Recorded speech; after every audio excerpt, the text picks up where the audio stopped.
সবকটাতেই minimum graduation চাই। আরে বাবা, এইভাবে আমি চাকরি পাবো কি করে? আর আর বাবার পাশেও বা দাঁড়াবো কি করে আমি? এই অবস্থায় মানুষটাকে আর নতুন করে দুশ্চিন্তায় ফেলা কি ঠিক হবে?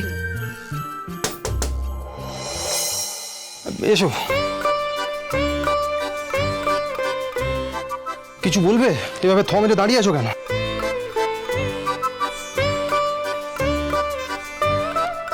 বলছি, এত খবরের কাগজ দিয়ে কি করছেন আপনি? ওই, আরে জোয়ান বেকার ছেলেরা যা করে, চাকরি খুঁজছি। কিন্তু মুশকিলটা কি জানো তো, এই দৌড়ে দৌড়ে সেলসের কাজ করতেও গ্র্যাজুয়েশন চাই আজকাল। ভালো লাগছে না আর। 12th-এর পর কেন যে আর পড়াশোনা করলাম না আমি। আরে পড়াশোনাতে মনই বসলো না আমার। ওরে কি যে করি। কালকের পর আর বাবার চাকরি নেই, আর তার ছেলে এখনো নিকাম্মা। ছি। আপনি বাবাকে নিয়ে কত ভাবছেন? আর আপনার দাদারা? আরে দাদারা তো আছেই। দেখো, আমি এটা জানি যে বাবা রিটায়ারমেন্টের পর ওরা দুজনে সংসারটা টেনে নেবে। কিন্তু আরে দেখো, ওরা মা বাবাকে আমার থেকে কিছু কম ভালোবাসে না। কিন্তু আমারও তো কিছু দায়িত্ব আছে নাকি? সেটা তো কখনো না কখনো আমাকে পালন করতে হবে। আমিও তো চাই যাতে বাবা আমাকে দেখে বলে, মানে পিঠ চাপড়ে বলে, বাহ দীপু বাহ। বুঝলে? দেখো, হাল ছাড়লে হবে না, চাকরি একটা খুঁজে আমি বার করবই।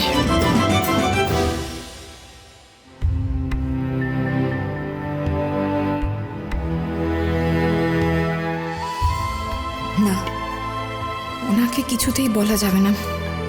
তাহলে কি করব আমি? কাকে বলবো?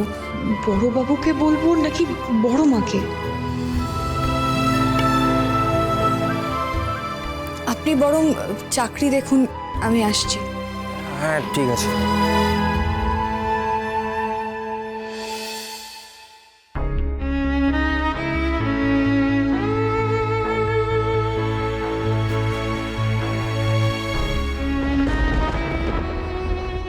তুমি পাশে না থাকলে আমার ঘুম আসে।